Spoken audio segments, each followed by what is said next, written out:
Greetings. Today is a practical demonstration of how a audiological evaluation of the patients are to be done at our OPDs.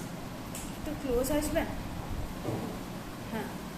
Now first what we do is we need to screen the individual ear to detect if any ear is having a deafness. At this point when we are doing a screening, the question that needs to be answered is whether there is deafness, and we don't wish to qualitatively decide whether the patient is having a sensorineural or a conductive deafness. So this is how our patient, our subject to whom we should be examining. First comes the screening test, which is whisper test.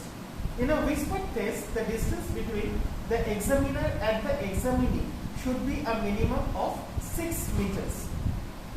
And in this situation, just to fit inside the frame, let us assume that our distance between us is 6 meters. Though it is much closer, but just for the sake of assumption to fit within the frame, let us decide that it is within 6 meters. The distance between the examining ear and the examiner.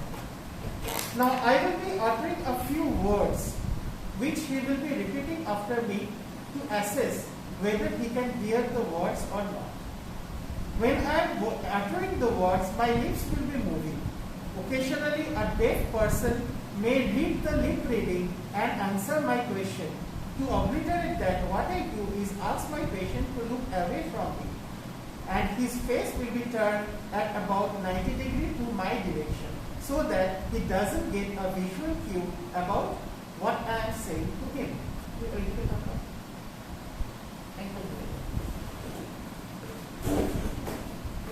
This is his right ear and that is his left ear. Now when I will be uttering the sound will be picked up by both the ears, so that his left ear doesn't participate in hearing the sound that I am saying. We need to mask that ear. And how do we mask that ear? We ask the patient to close the tragus, and we ask the patient to scratch on it to generate a sound, so that the left ear cochlea, that is the non-examination cochlea, remains engaged by the sound and doesn't participate in the test of the opposite ear, that is the test ear. So I request him to close the tragus of the non-test ear, at the same time scratching on his tragus to generate a sound, so that his non-test ear is having a sound for it to appreciate and doesn't participate in the sensation of the test ear. তুমি বামখানটা এই যে ট্র্যাগাসটা আছে না, চিপে ধরে একটুখানি রাব করবে, ঠিক আছে? ওইদিকে তাকাবে। And now I utter the words, which is a combination of letter and numbers, or equal stressed words like baseball, football, something like this, and I utter 10 words which he is supposed to repeat after me. If at least for the 5 out of 10 he can repeat correctly, I will assess that his hearing is normal for the test ear. And what will be the intensity of the noise that I will be presenting? It will be the end expiration whisper. That is, at the end of the normal expiration, I utter the words, and if he can repeat after me the words, I know that the test ear is normal. So let me see. G5, 2B, 3-2, baseball. So though I am uttering it loudly, not it is an end expiration whisper, but actually it needs to be an end expiration whisper in the ideal setting. And also I need to say that in ideal setting, this room should be having minimum surrounding noise, so as not to mask the noise that I am presenting for the test ear. Now I know that this ear is normal. I ask the patient to turn 180 degree, so that he will be facing another 90 degree from my face for the testing of his opposite ear.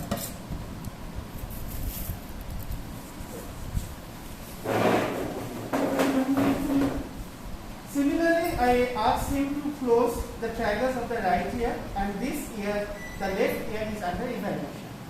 If following the test I find that here he hears less in any one ear and he fails to repeat the words correctly less than 5 times of the uttered words, then I know that that ear is defective.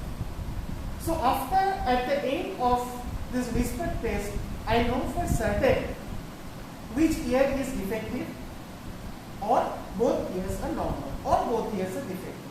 At the end of this stage, next comes the tuning fork test. The tuning fork tests are commonly employed at 3 types. One is Rini test, next is Weber test, and third is absolute bone conduction test, which is also known as modified Schauber's test. At the end of the discussion, I will also try to elaborate the Schauber test, but that is less important than the modified Schauber's test, which is also commonly known as absolute bone conduction test. The tuning fork, as you know, produces pure tones, and each has got its frequency etched on the stem of it. For example, this is a 512 Hertz tuning fork.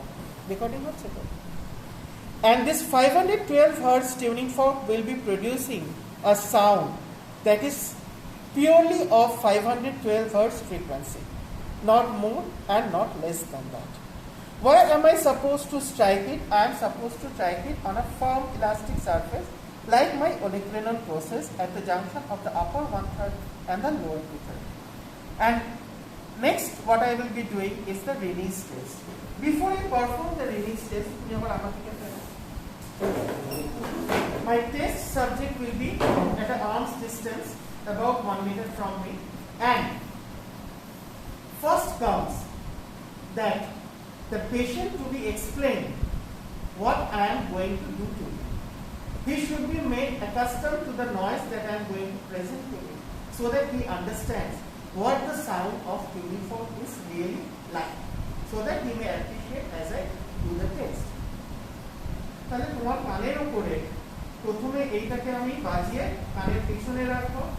তুমি যখন আওয়াজটা শুনতে পাবে না, তখন তুমি আঙুল তুলবে, আমি বুঝতে পারবো যে তুমি শুনতে পাচ্ছ না, তখন আওয়াজটা তখন তোমার কানের সামনে রাখবে, এবং তখন তুমি শুনতে পাচ্ছ কি পাচ্ছ না সেটা তুমি আমাকে জানাবে। চশমাটা খুলে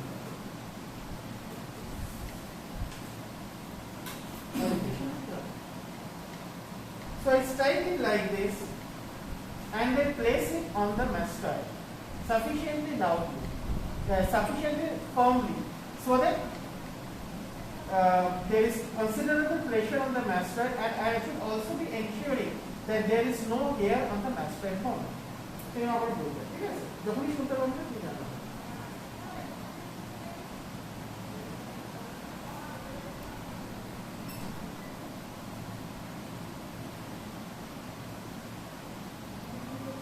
আওয়াজটা পাচ্ছ? এখন আবার দেখো।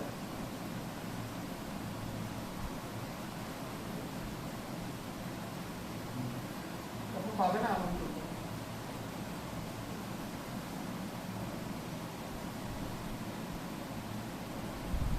এখনো পাচ্ছ? এবারে পাচ্ছ?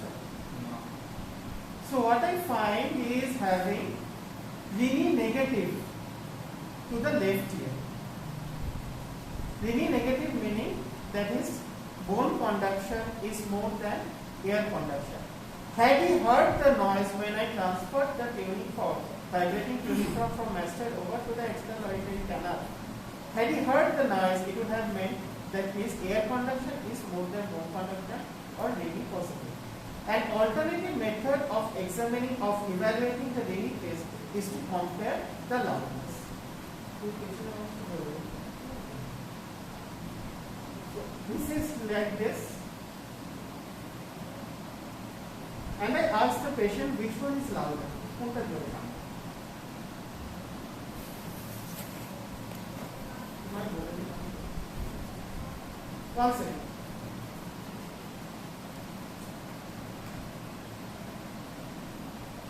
Contact. So that hearing the loudness of the bone conduction is much more than the air conduction in this patient. So this bone conduction is more than air conduction and the reading is negative.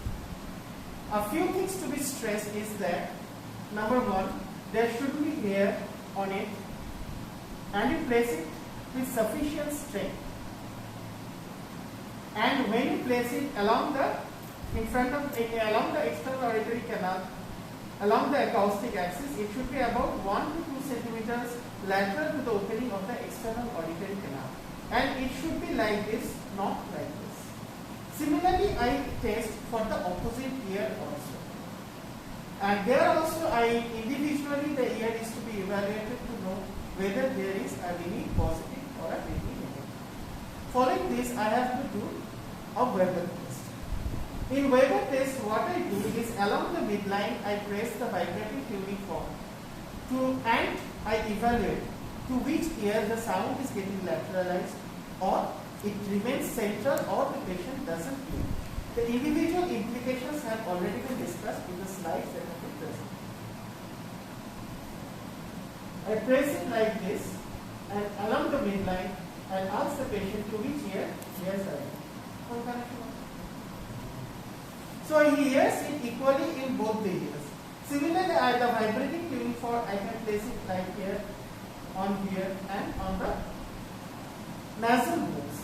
To remember that the nasal bones are the thinnest and most sensitive for the production of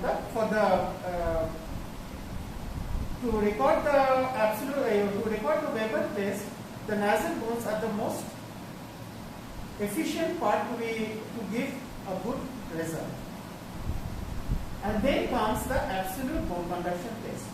Again, I explain to the patient, ask the patient to close his tragus of the test ear and then place the vibrating tuning fork on the back of the mastoid, on the mastoid. Ask the patient to raise the finger once he stops hearing the noise. At that point, I will be transferring the same vibrating tuning fork over my mastoid and I will be closing my own tragus to know that whether I can hear the sound over my mastoid even after the patient has stopped hearing the noise. তুমি তোমার এইটাকে বন্ধ করবে, আমি যখন আওয়াজটা দেব তুমি যখন শুনতে পাবে না তখন আমি আমার এটা কানের মধ্যে নিয়ে আমি শোনার চেষ্টা করব। তুমি তখন আমাকে জানাবে, তখন যখন শুনতে পাবে না তখন তুমি আমাকে জানাবে, ঠিক আছে? Again I strike the vibrating tuning fork, I place it like this. যখন পাচ্ছ না বলবে, আঙুল তুলবে।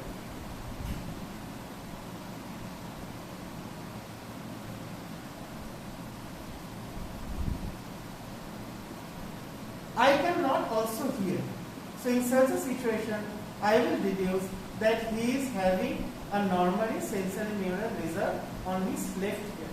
Similarly, the right ear will also be examined by me one after another. And last comes the absolute, after the absolute bone conduction test comes the Schauber's test.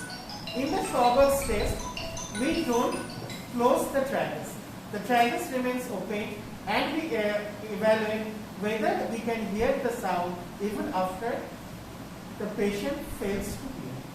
So once again, তুমি যখন আওয়াজটা পাবে না আঙুল তুলবে।